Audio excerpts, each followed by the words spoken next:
इसको हम कहते हैं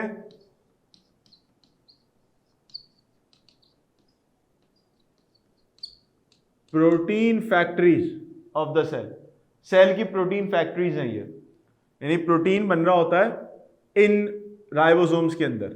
दूसरी चीज, इनका अगर हम कंपोनेंट देखना है किस किस चीज से बनते हैं, तो they are made up of protein, protein तो सबको पता है, और ribosomal RNA also written as small r, capital R, capital N, capital A. Ribosomal RNA equals ribosome, equals ribosome. तीसरी चीज, they are composed of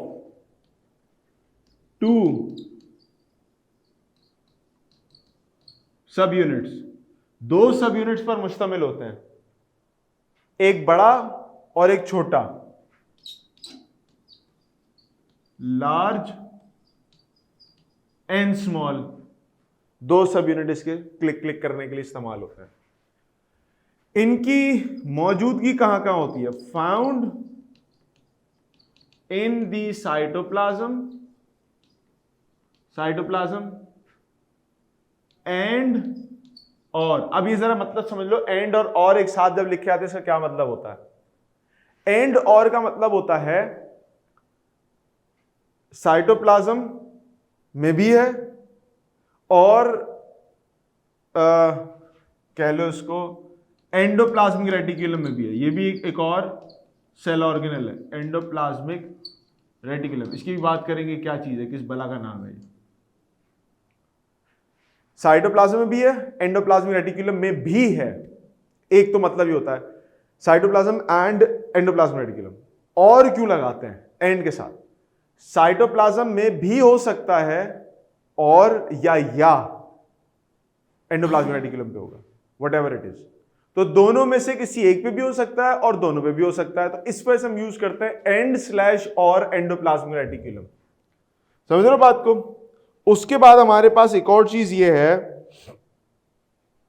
कि अगर मैं इसके डायग्राम की बात करूं आपके सामने, इसकी डायग्राम की बात करूं, तो एक इसका इतना बड़ा स्ट्रक्चर होता है,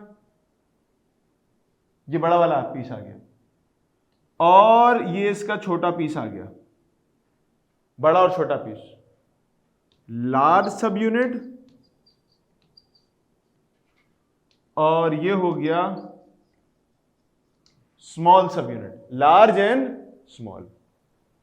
बोलो भाई, बात क्लियर हो गई? क्या कर रहा है? प्रोटीन बना रहा है। प्रोटीन और राइबोसोमल आरएनए से खुद से मिलकर बना हुआ है। दो कंपोनेंट्स हैं, लार्ज एंड स्मॉल।